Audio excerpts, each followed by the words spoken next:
Harry Potter and the Sorcerer's Stone Harry Potter, and the Chamber of Secrets Year 2 at Hogwarts Harry Potter, and the Prisoner of Azkaban Year 3 at Hogwarts Harry Potter, and the Goblet of Fire Year 4 at Hogwarts Harry Potter, and the Order of the Phoenix Year 5 at Hogwarts Harry Potter, and the Half-Blood Prince Year 6 at Hogwarts Harry Potter, and the Deathly Hallows Year 7. Harry Potter and the Sorcerer's Stone by K. Rowling, illustrations by Mary Grandparther, A. Levine, books on imprint of Scholastic Inc. 000 front matter. Indeed the 3rd 320. 5612 P. M. Process Black. For Jessica, who loves stories. For Anne, who loved them too. And for D.I., who heard this one Phi RST. Text copyright by J.K. Rowling, illustrations by Mary Grandparther, copyright by Warner Bros. And all related characters and elements are of NWA. Harry Potter Publishing Rights, J.K. Rowling. All rights reserved. Published by Arthur A. Levine Books, an imprint of Scholastic Inc., publishers since, and they are trademarks and are registered trademarks of Scholastic Inc. No part of this publication may be reproduced, stored in a retrieval system, or transmitted in any form or by any means, electronic, mechanical, photocopying, recording, or otherwise, without written permission of the publisher. For information regarding permission, write to Scholastic Inc. Attention. Permissions Department, Broadway, New York Library of Congress, Cataloging and Publication Data Rowling. J.K. Harry Potter and the Sorcerer's Stone by J.K. Rowling. PCM Summary. Rescued from the outrageous neglect of his aunt and uncle, a young boy with a great destiny proves his worth while attending Hogwarts School of Witchcraft and Wizardry. OSBN. ESBN. Fantasy. Fiction. Witches. Fiction. Wizards. Fiction. Schools. Fiction. England. Fiction. I title CRR. Fic. DC. Printed in the USA. First American edition. October, we try to produce the most beautiful books possible. And we are extremely concerned about the impact of our manufacturing process on the forests of the world and the environment as a whole. Accordingly, we made sure that all of the paper we use contains post-consumer recycled fiber and has been certified as coming from forests that are managed to ensure the protection of the people and wildlife dependent upon them. Contents: 1. The boy who lived. 2. The vanishing glass. 3. Letters from no one. 4. Keeper of the keys. 5. The Diagon Alley. 6. The journey from platform 9 3/4. 7. The sorting hat. 8. The potions master. Contents: 9. The midnight duel. 10. Halloween. 11. Quidditch. 12. A mirror of Arist. 13. Nicholas Flamel. 14. A bird, the Norwegian Ridgeback. 15. Forbidden Forest. 16. Through the Trapdoor. 17th Man with Two Faces. Chapter 1 MR. And Mrs. Dursley of number 4 Privet Drive were proud to say that they were perfectly normal. Thank you very much. I were the last people you'd expect to be involved in anything strange or mysterious, because they just didn't hold with such nonsense. And sir, Dursley was the director of a Phi RM called Grunnings, which made drills. He was a big, beefy man with hardly any neck, although he did have a very large mustache. Mrs. Dursley was thin and blonde and had nearly twice the usual amount of neck, which came in very useful as she spent so much of her time craning over garden fences, spying on the neighbors. E. Dursleys had a small son called Dudley, and in their opinion, there was no finer boy anywhere. E. Dursleys had everything they wanted, but they also had a secret, and their greatest fear was that somebody would discover it. Chapter 1. They didn't think they could bear it if anyone found out about the Potters. Mrs. Potter was Mrs. Dursley's sister, but they hadn't met for several years. In fact, Mrs. Dursley pretended she didn't have a sister, because her sister and her good-for-nothing husband were as un-Dursleyish as it was possible to be. E. Dursleys. Shuddered to think what the neighbors would say if the Potters arrived in the street. E. Dursleys knew that the Potters had a small son too, but they had never even seen him. His boy was another good reason for keeping the Potters away. They didn't want Dudley mixing with a child like that. Mr. and Mrs. Dursley woke up on the dull, gray Tuesday our story starts. There was nothing about the cloudy sky outside to suggest that strange and mysterious things would soon be happening all over the country. Mr. Dursley hummed as he picked out his most boring tie for work, and Mrs. Dursley gossiped away happily as she wrestled a screaming Dudley into his high chair. None of them noticed a large, tawny owl fell utter past the window. At 8:30, Mr. Dursley picked up his briefcase, pecked Mrs. Dursley on the cheek, and tried to kiss Dudley goodbye but missed, because Dudley was now having a tantrum and throwing his cereal at the walls. Little Tyke chortled Mr. Dursley as he left the house. He got into his car and backed out of number 4's drive. It was on the corner of the street that he noticed the Phi RST sign of something peculiar, a cat reading a map. For a second, Mr. Dursley didn't realize what he had seen. Then he jerked his head around to look again. Was a tabby cat standing on the corner chapter 101. Boy who lived, F. Privet Drive, but there wasn't a map in sight. What could he have been thinking of? It must have been a trick of the light. Mr. Dursley blinked and stared at the cat. It stared back. As Mr. Dursley drove around the corner and up the road, he watched the cat in his mirror. It was now reading the sign that said, Privet Drive. No, looking at the sign, cats couldn't read maps or signs. Mr. Dursley gave himself a little shake and put the cat out of his mind. As he drove toward town, he thought of nothing except a large order of drills he was hoping to get that day. But on the edge of town, drills were driven out of his mind by something else. As he sat in the usual morning traffic jam, he couldn't help noticing that there seemed to be a lot of strangely dressed people about. People in cloaks. Mr. Dursley couldn't bear people who dressed in funny clothes, the get-ups you saw in young people. He supposed this was some stupid new fashion. He drummed his thigh in gears on the steering wheel, and his eyes fell on a huddle of these weirdos standing quite close by. Were whispering excitedly together. Mr. Dursley was enraged to see that a couple of them weren't young at all. Why, that man had to be older than he was, and wearing an emerald green cloak. Nerve of him. But then it struck Mr. Dursley that this was probably some silly stunt. These people were obviously collecting for something. Yes, that would be it. E-Traffy C moved on, and a few minutes later, Mr. Dursley arrived in the Grunnings parking lot, his mind back on drills. Mr. Dursley always sat with his back to the window in his office on the 9th FL, or if he hadn't, he might have found it harder to concentrate on drills that morning. He didn't see the owl swooping the boy who lived 01 boy who lived. In 3, passed in broad daylight, though people down in the street did. They pointed and gazed open-mouthed as owl after owl sped overhead. Most of them had never seen an owl even at nighttime. Mr. Dursley, however, had a perfectly normal, owl-free morning. He yelled at 5e diff errand people. He made several important telephone calls and shouted a bit more.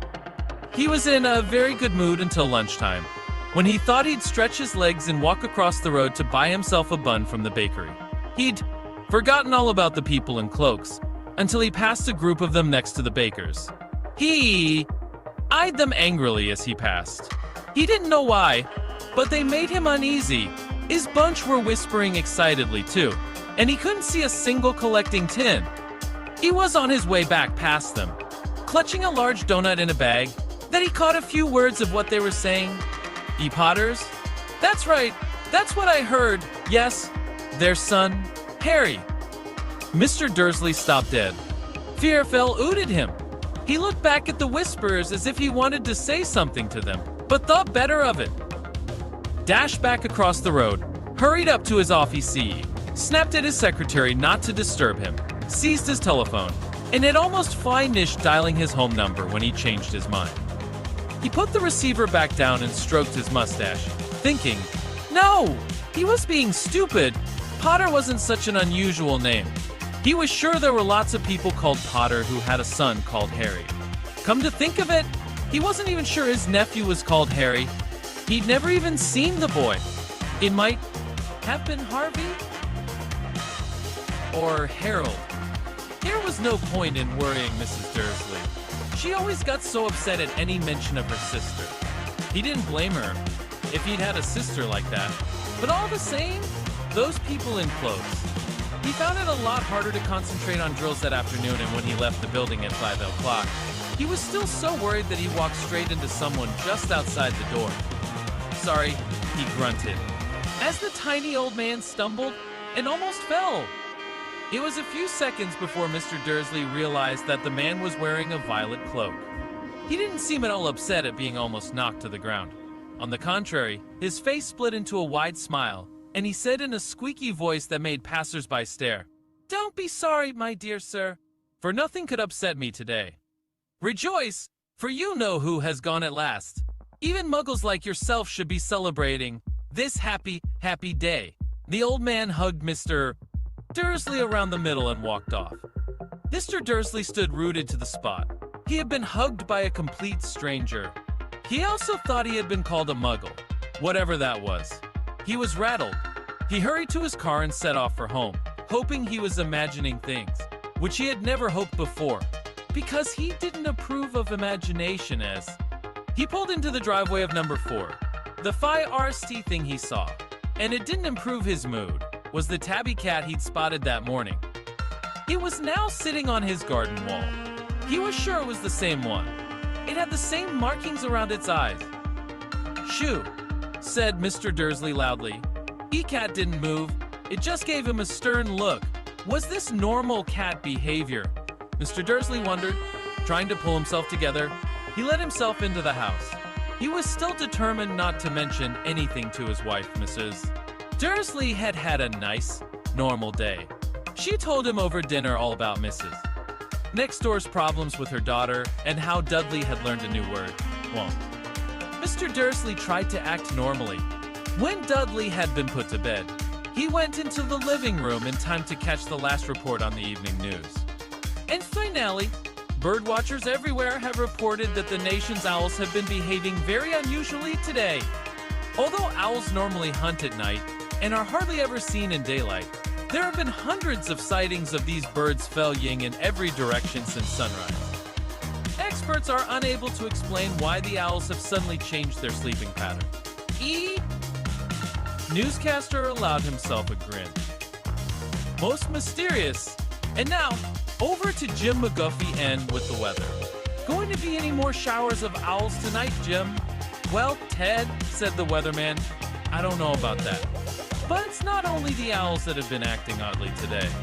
Viewers as far apart as Kent, Yorkshire, and Dundee have been phoning in to tell me that instead of the rain I promised yesterday, they've had a downpour of shooting stars.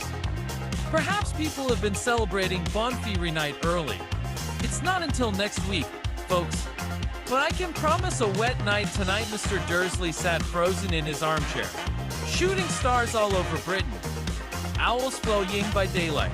Mysterious people in cloaks all over the place. And a whisper about the Potters. Mrs. Dursley came into the living room carrying 2 cups of tea. It was no good. He'd have to say something to her. He cleared his throat nervously. Petunia, dear, you haven't heard from your sister lately, have you? As he had expected, Mrs. Dursley looked shocked and angry. After all, they normally pretended she didn't have a sister, no, she said sharply. Why, funny stuff on the news, Mr. Dursley mumbled. Owls, shooting stars, and there were a lot of funny-looking people in town today. Snapped Mrs. Dursley. Well, I just thought, maybe it was something to do with, you know. Her crowd Mrs. Dursley sipped her tea through pursed lips. Mr. Dursley wondered whether he dared tell her he'd heard the name Potter. He decided he didn't dare. Instead, he said, as casually as he could, son. He'd be about Dudley's age now, wouldn't he? I suppose so, said Mrs. Dursley, stifle. Why? What's his name again? Howard, isn't it? Harry, nasty, common name, if you ask me. Oh, yes, said Mr. Dursley, his heart sinking horribly. Yes, I quite agree. He didn't say another word on the subject as they went upstairs to bed. While Mrs. Dursley was in the bathroom, Mr. Dursley crept to the bedroom window and peered down into the front garden. E-Cat was still there. It was staring down Privet Drive as though it were waiting for something. Was he imagining things? Could all this have anything to do the boy who lived 01 boy who lived? In March 9th, 2009, 30:08 p.m. With the Potters? If it did. If it got out that they were related to a pair of, well, he didn't think he could bear it. Ye Dursleys got into bed. Mrs. Dursley fell asleep quickly, but Mr. Dursley lay awake, turning it all over in his mind. His last, comforting thought before he fell asleep was that even if the Potters were involved, there was no reason for them to come near him and Mrs. Dursley. He Potters knew very well what he and Petunia thought about them and their kind. He couldn't see how he and Petunia could get mixed up in anything that might be going on. He yawned and turned over. It couldn't have them. How very wrong he was. Mr. Dursley might have been drifting into an uneasy sleep. But the cat on the wall outside was showing no sign of sleepiness. It was sitting as still as a statue, its eyes fixed unblinkingly on the far corner of Privet Drive. It didn't so much as quiver when a car door slammed on the next street, nor when two owls swooped overhead. In fact, it was nearly midnight before the cat moved at all. A man appeared on the corner the cat had been watching. Appeared so suddenly and silently, you'd have thought he'd just popped out of the ground. Eee! Cat's tail twitched, and its eyes narrowed. Nothing like this man had ever been seen on Privet Drive. He was tall, thin, and very old, judging by the silver of his hair and beard, which were both long enough to tuck into his belt. He was wearing long robes, a purple cloak that swept the ground, and high-heeled, buckled boots. His blue eyes were light, bright, and sparkling behind half-moon spectacles, and his nose was very long and crooked, as though it had been broken at least twice. His man's name was Albus Dumbledore, Chapter 101 boy who lived.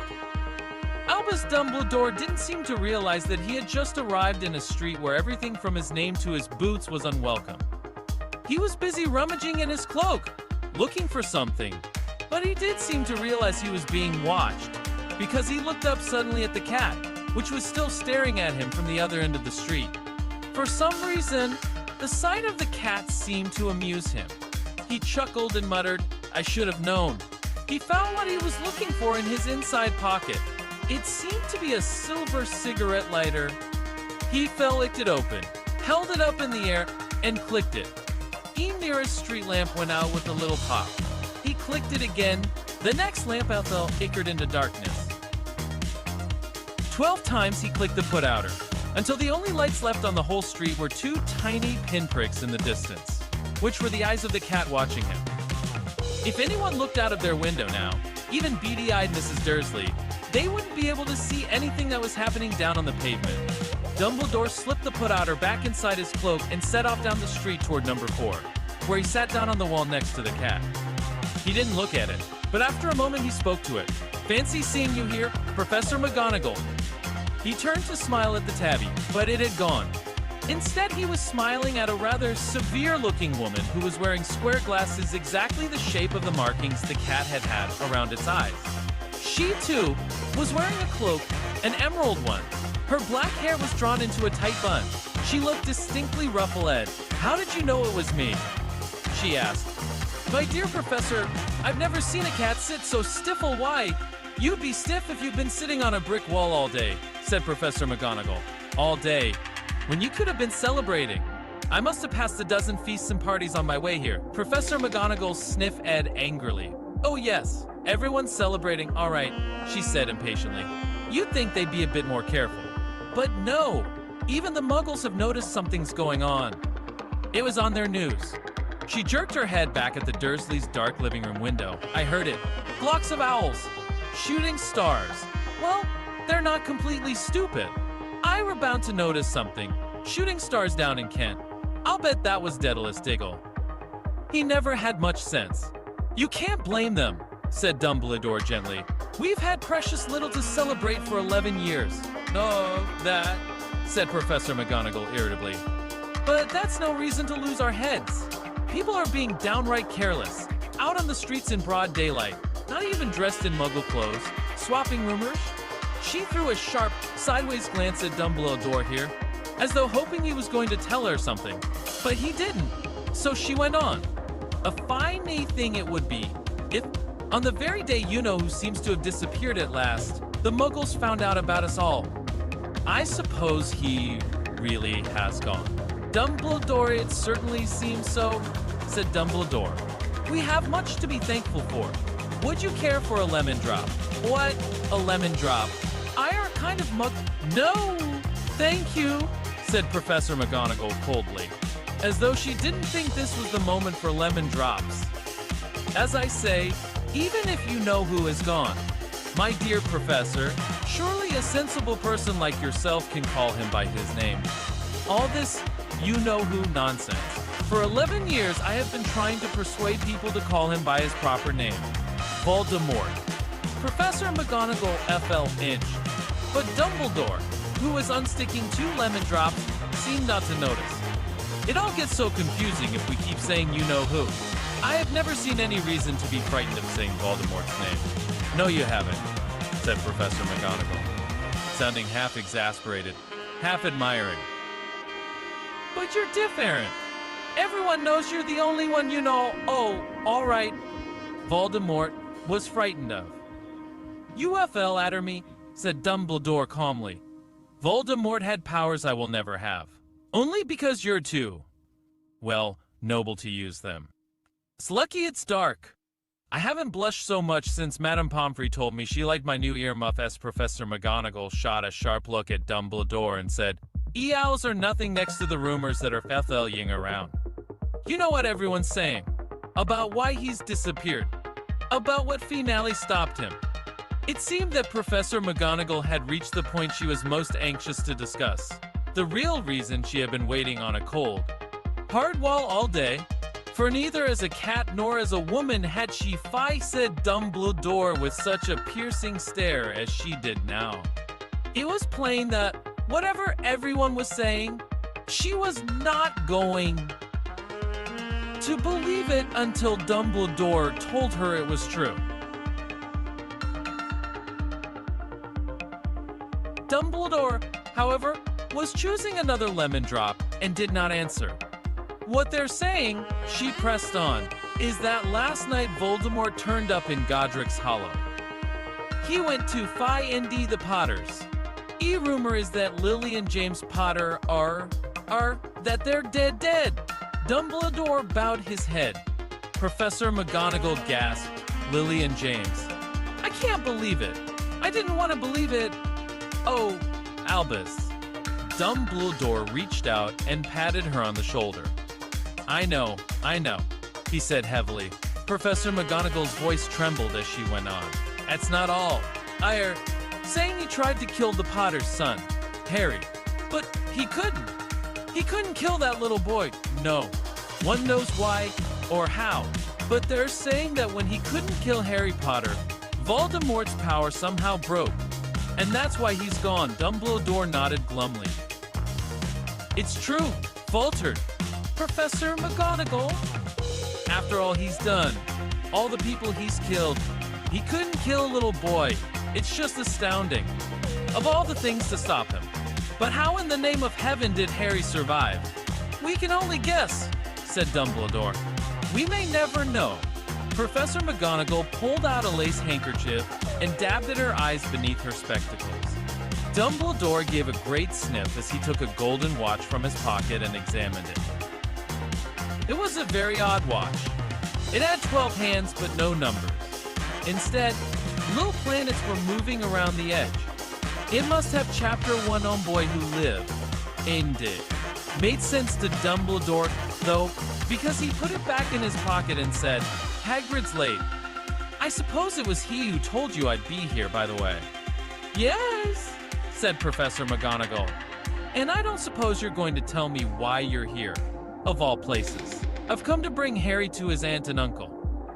I are the only family he has left now. You can't mean the people who live here, cried Professor McGonagall, jumping to her feet and pointing at number 4. Dumbledore, you can't. I've been watching them all day. You couldn't find 2 people who are less like us. And they've got this son. I saw him kicking, screaming for sweets. Harry Potter, come and live here. It's the best place for him, said Dumbledore firearmly. His aunt and uncle will be able to explain everything to him when he's older. I've written him a letter, repeated Professor McGonagall faintly, sitting back down on the wall. Really, Dumbledore, you think you can explain all this in a letter? These people will never understand him. He'll be famous, a legend. I wouldn't be surprised if today was known as Harry Potter Day in the future. There will be books written about Harry. Every child in our world will know his name. Exactly, said Dumbledore, looking very seriously over the top of his half-moon glasses. It would be enough to turn any boy's head. Famous before he can walk and talk. Famous for something he won't even remember. Can't you see how much better off he'll be growing up away from all that until he's ready to take it? Professor McGonagall opened her mouth, changed her mind, swallowed, and then said, Yes, you're right, of course. But how's the boy getting here, Dumbledore? She had his cloak suddenly as though she thought he might be hiding Harry underneath it. Hagrid's bringing him. You think it wise to trust Hagrid with something as important as this? I would trust Hagrid with my life, said Dumbledore. I'm not saying his heart isn't in the right place, said Professor McGonagall grudgingly. But you can't pretend he's not careless. He does tend to. What was that? A low rumbling sound had broken the silence around them. It grew steadily louder as they looked up and down the street for some sign of a headlight. It swelled to a roar as they both looked up at the sky. And a huge motorcycle fell out of the air and landed on the road in front of them. The motorcycle was huge. It was nothing to the man sitting astride it. He was almost twice as tall as a normal man, and at least 5 times as wide. He looked simply too big to be allowed, and so wild. Long tangles of bushy black hair and beard hid most of his face. He had hands the size of trash can lids, and his feet in their leather boots were like baby dolphins. In his vast, muscular arms, he was holding a bundle of blankets. Hagrid, said Dumbledore, sounding relieved. At last. And where did you get that motorcycle? Borrowed it? Professor Dumbledore? Sir, said the giant, climbing carefully off the motorcycle as he spoke. Young Sirius Black lent it to me. I've got him, sir. No problems. Were there? No. Sir, house was almost destroyed, but I got him out all right before the muggles started swarming around. He fell asleep as we was FLyin over Bristol. Dumbledore and Professor McGonagall bent forward over the bundle of blankets. Inside, just visible, was a baby boy, fast asleep. Under a tuft of jet black hair over his forehead, they could see a curiously shaped cut, like a bolt of lightning. Is that where? Whispered Professor McGonagall. This? Said Dumbledore. He'll have that scar forever. Couldn't you do something about it? Dumbledore, even if I could. I wouldn't. Scars can come in handy. I have one myself above my left knee that is a perfect map of the London Underground. Well, give him here, Hagrid. We'd better get this over with. Dumbledore took Harry in his arms and turned toward the Dursleys' house. Could I say goodbye to him, sir? Asked Hagrid. He bent his great, shaggy head over Harry and gave him what must have been a very scratchy, whiskery kiss. Suddenly, Hagrid let out a howl like a wounded dog. Hissed Professor McGonagall. You'll wake the muggles. Sorry. Sobbed Hagrid, taking out a large, spotted handkerchief and burying his face in it. But I sick, he can't stand it. Lily and James dead.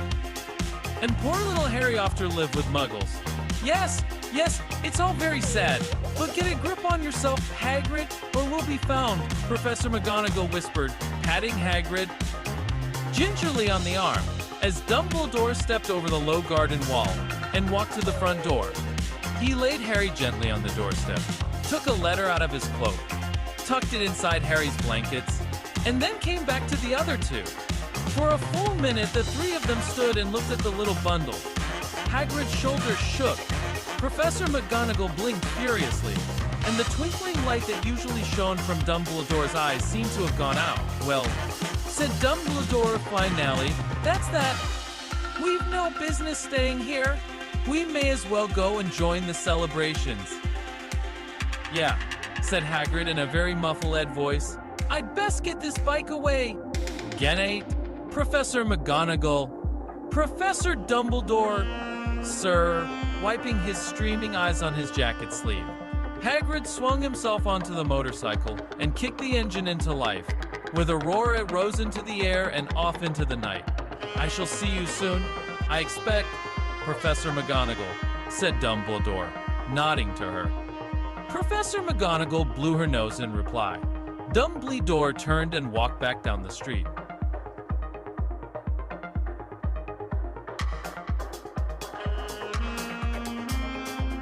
On the corner, he stopped and took out the silver put-outer. He clicked it once, and 12 balls of light sped back to their street lamps so that Privet Drive glowed suddenly orange, and he could make out a tabby cat slinking around the corner at the other end of the street. He could just see the bundle of blankets on the step of number 4. "Good luck, Harry," he murmured. He turned on his heel, and with a swish of his cloak, he was gone. A breeze ruffled the neat hedges of Privet Drive, which lay silent and tidy under the inky sky. The very last place you would expect astonishing things to happen. Harry Potter rolled over inside his blankets without waking up. One small hand closed on the letter beside him and he slept on. Not knowing he was special, not knowing he was famous, not knowing he would be woken in a few hours' time by Mrs. Dursley's scream as she opened the front door to put out the milk bottle, nor that he would spend the next few weeks being prodded and pinched by his cousin Dudley. He couldn't know that at this very moment, people meeting in secret all over the country were holding up their glasses and saying in hushed voices, "To Harry Potter, the boy who lived the vanishing glass." Nearly 10 years had passed since the Dursleys had woken up to find their nephew on the front step. But Privet Drive had hardly changed at all. E-sun rose on the same tidy front gardens and lit up the brass number 4 on the Dursleys' front door. It crept into their living room, which was almost exactly the same as it had been on the night when Mr. Dursley had seen that fateful news report about the owls. Only the photographs on the mantelpiece really showed how much time had passed.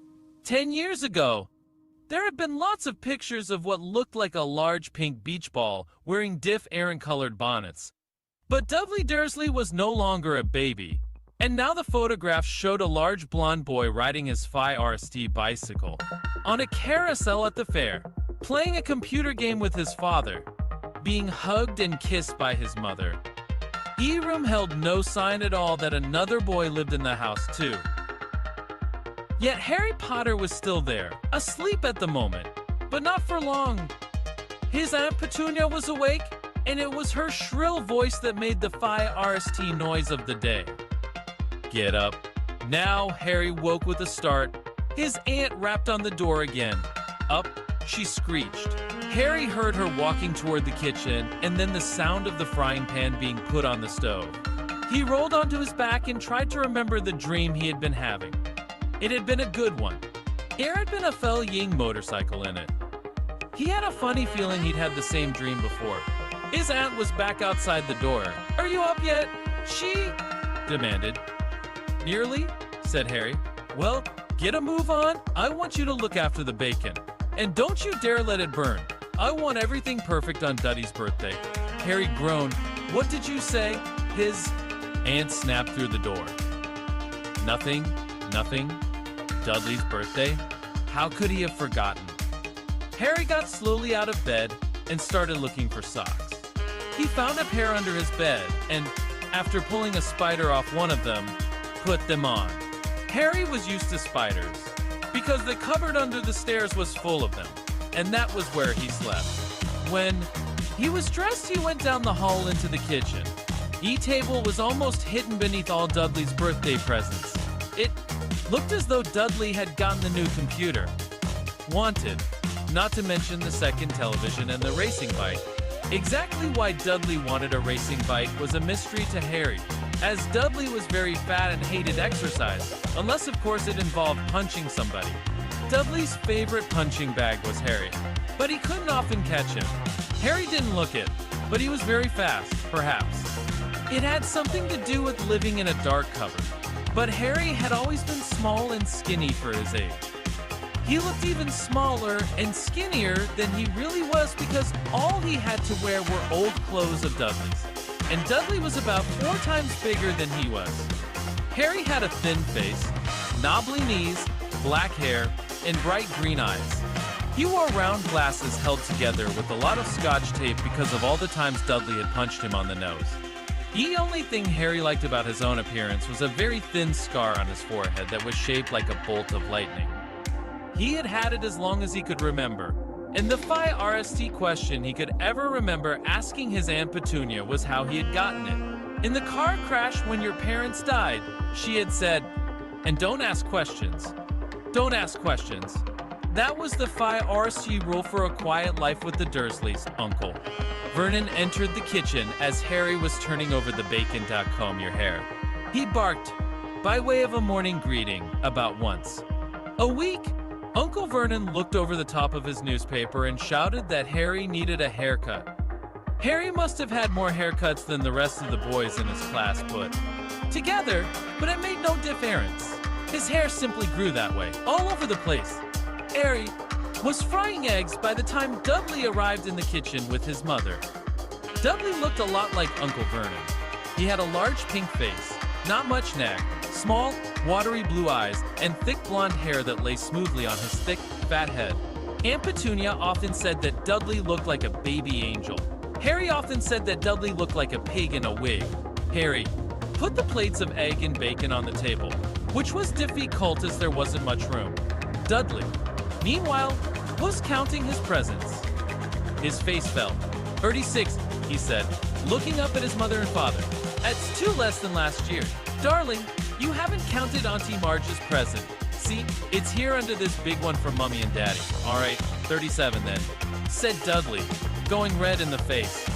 Harry, who could see a huge Dudley tantrum coming on, began Wolfie NG down his bacon as fast as possible in case Dudley turned the table over him. Petunia obviously scented danger too, because she said quickly, "And we'll buy you another 2 presents while we're out today." How's that, Popkin? 2 more presents. Is that all right? Dudley thought for a moment. It looked like hard work. Finally, he said slowly, "So I'll have 30, 39, sweetums," said Aunt Petunia. Oh, Dudley sat down heavily and grabbed the nearest parcel. All right then, Uncle Vernon chuckled. The Vanishing Glass 02 Vanishing Glass. 2 chapter toe Little Tyke wants his money's worth, just like his father. Attaboy, Dudley. He ruffled at Dudley's hair. At that moment, the telephone rang, and Aunt Petunia went to answer it while Harry and Uncle Vernon watched Dudley unwrap the racing bike, a video camera, a remote control airplane, 16 new computer games, and a VCR. He was ripping the paper off a gold wristwatch when Aunt Petunia came back from the telephone looking both angry and worried. "Bad news, Vernon," she said. "Mrs. Fig's broken her leg. She can't take him." She jerked her head in Harry's direction. Dudley's mouth fell open in horror, but Harry's heart gave a leap. Every year on Dudley's birthday, his parents took him and a friend out for the day, to adventure parks, hamburger restaurants, or the movies. Every year, Harry was left behind with Mrs. Fig, a mad old lady who lived 2 streets away. Harry hated it there. The whole house smelled of cabbage, and Mrs. Fig made him look at photographs of all the cats she'd ever owned. "Now what?" said Aunt Petunia, looking furiously at Harry as though he'd planned this. Harry knew he ought to feel sorry that Mrs. Fig had broken her leg, but it wasn't easy when he reminded himself it would be a whole year before he had to look at Tibbles, Snowy, Mr. Paws, and Tufty again. "We could phone Marge," Uncle Vernon suggested. "Don't be silly, Vernon. She hates the boy." Dursleys often spoke about Harry like this, as though he wasn't there, or rather, as though he was something very nasty that couldn't understand them, like a slug. "What about what's her name? Your friend, Yvonne." "On vacation in Majorca," snapped Aunt Petunia. "You just leave me here," Harry put in hopefully. he'd be able to watch what he wanted on television for a change and maybe even have a go on Dudley's computer. And Petunia looked as though she'd just swallowed a lemon and come back and find the house in ruins. She snarled. "Won't blow up the house," said Harry. But they weren't listening. "Suppose we could take him to the zoo," said Aunt Petunia slowly, "and leave him in the car. At Car's new, he's not sitting in it alone." Dudley began to cry loudly. In fact, he wasn't really crying. It had been years since he'd really cried. But he knew that if he screwed up his face and wailed, his mother would give him anything he wanted. Dinky Duddydums, don't cry. Mummy won't let him spoil your special day. She cried, flinging her arms around him. "Don't wanna you to come." Dudley yelled between huge, pretend sobs. He always spoils everything.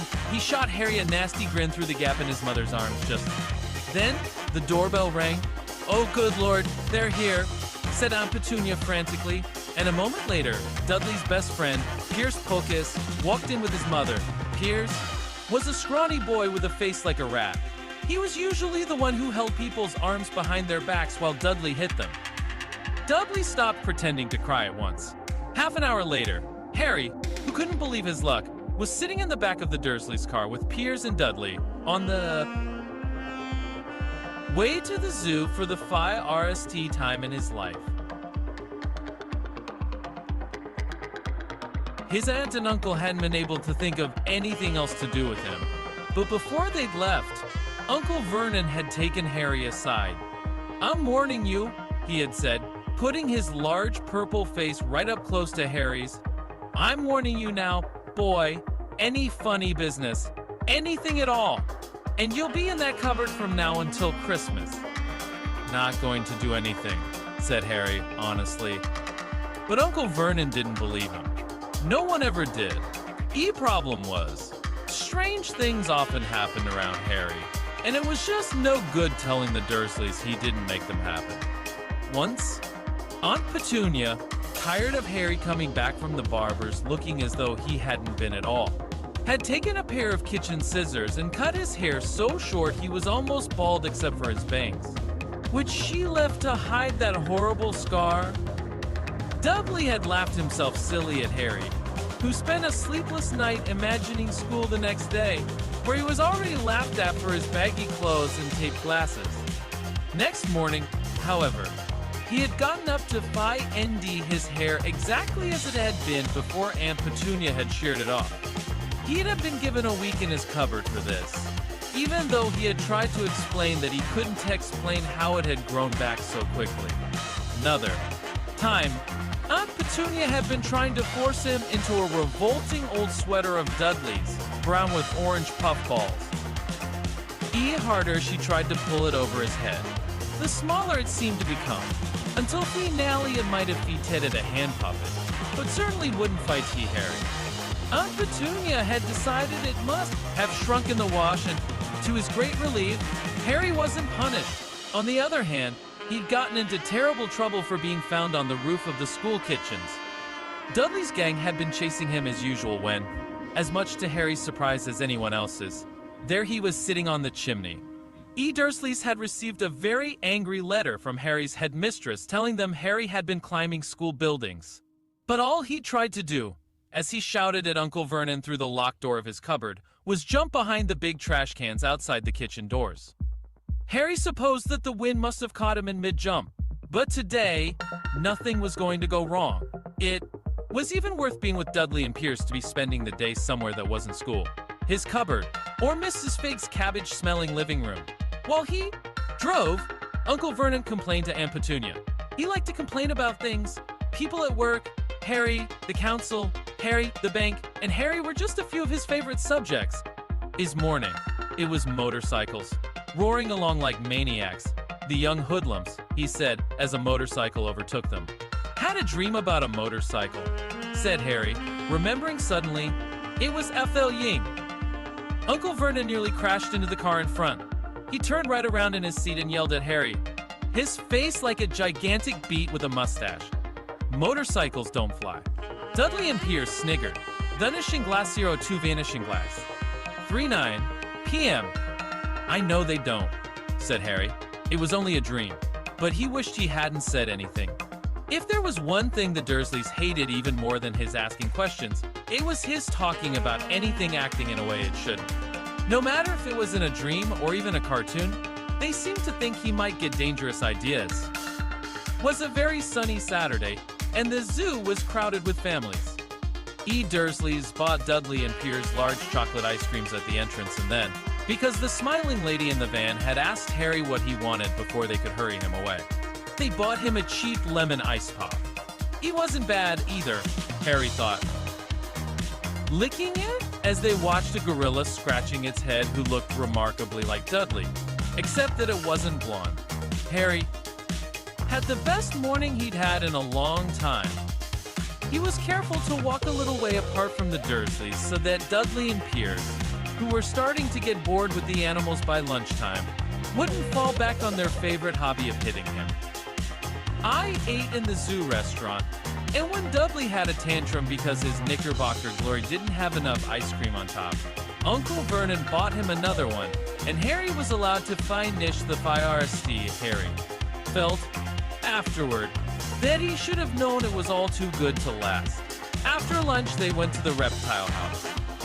It was cool and dark in there, with lit windows all along the walls. Behind the glass, all sorts of lizards and snakes were crawling and slithering over bits of wood and stone. Dudley and Piers wanted to see huge, poisonous, cobras and thick, man-crushing pythons. Dudley quickly found the largest snake in the place. It could have wrapped its body twice around Uncle Vernon's car and crushed it into a trash can, but at the moment it didn't look in the mood. In fact, it was fast asleep. Dudley stood with his nose pressed against the glass, staring at the glistening brown coils. "Make it move," he whined at his father. Uncle Vernon tapped on the glass, but the snake didn't budge. "Do it again," Dudley ordered. "Uncle!" Vernon rapped the glass smartly with his knuckles, but the snake just snoozed on. "Is this boring?" Dudley moaned. Shuffle it away. Harry moved in front of the tank and looked intently at the snake. He wouldn't have been surprised if it had died of boredom itself. No company except stupid people drumming their fine gears on the glass trying to disturb it all day long. It was worse than having a cupboard as a bedroom, where the only visitor was Aunt Petunia hammering on the door to wake you up. At least he got to visit the rest of the house. Snake suddenly opened its beady eyes. Slowly, very slowly, it raised its head until its eyes were on a level with Harry's. It winked. Harry stared, and he looked quickly around to see if anyone was watching. I weren't. He looked back at the snake and winked, too. Snake jerked its head toward Uncle Vernon and Dudley, then raised its eyes to the ceiling. It gave Harry a look that said quite plainly, "I get that all the time. The vanishing glass 0 to vanishing glass 2. I know," Harry murmured through the glass, though he wasn't sure the snake could hear him. "It must be really annoying." Snake nodded vigorously. "Where do you come from, anyway?" Harry asked. Snake jabbed its tail at a little sign next to the glass. Harry peered at it. "Boa constrictor? Brazil? Was it nice there?" Boa constrictor jabbed its tail at the sign again, and Harry read on, "His specimen was bred in the zoo." "Oh, I see. So you've never been to Brazil." As the snake shook its head, a deafening shout behind Harry made both of them jump. "Dudley, Mr. Dursley, come and look at this snake. You won't believe what it's doing." Dudley came waddling toward them as fast as he could. "Out of the way, you," he said, punching Harry in the ribs. Caught by surprise, Harry fell hard on the concrete floor. What came next happened so fast no one saw how it happened. 1 second, Piers and Dudley were leaning right up close to the glass. The next, they had leapt back with howls of horror. Harry sat up and gasped. The glass front of the boa constrictor's tank had vanished. Great snake was uncoiling itself rapidly, slithering out onto the floor. People throughout the reptile house screamed and started running for the exits as the snake slid swiftly past him. Harry could have sworn a low, hissing voice said, "Brazil, here I come, anxious." Amigo. Keeper of the reptile house was in shock. "But the glass," he kept saying. "Where did the glass go?" Zoo director himself made Aunt Petunia a cup of strong, sweet tea while he apologized over and over again. Piers and Dudley could only gibber. As far as Harry had seen, the snake hadn't done anything except snap playfully at their heels as it passed. But by the time they were all back in Uncle Vernon's car, Dudley was telling them how it had nearly bitten off his leg, while Piers was swearing it had tried to squeeze him to death. But worst of all, for Harry at least, was Piers calming down enough to say, "Harry was talking to it, weren't you, Harry?" Uncle Vernon waited until Piers was safely out of the house before starting on Harry. He was so angry he could hardly speak. He managed to say, "Go, cupboard, stay, no meals," before he collapsed into a chair and Aunt Petunia had to run and get him a large brandy. Harry lay in his dark cupboard much later, wishing he had a watch. He didn't know what time it was, and he couldn't be sure the Dursleys were asleep yet. Until they were, he couldn't risk sneaking to the kitchen for some food. He'd lived with the Dursleys almost 10 years, 10 miserable years, as long as he could remember, ever since he'd been a baby and his parents had died in that car crash. He couldn't remember being in the car when his parents had died. Sometimes, when he strained his memory during long hours in his cupboard, he came up with a strange vision. A blinding FL ash of green light and a burning pain on his forehead he supposed, was the crash, though he couldn't imagine where all the green light came from. He couldn't remember his parents at all. His aunt and uncle never spoke about them. And of course he was forbidden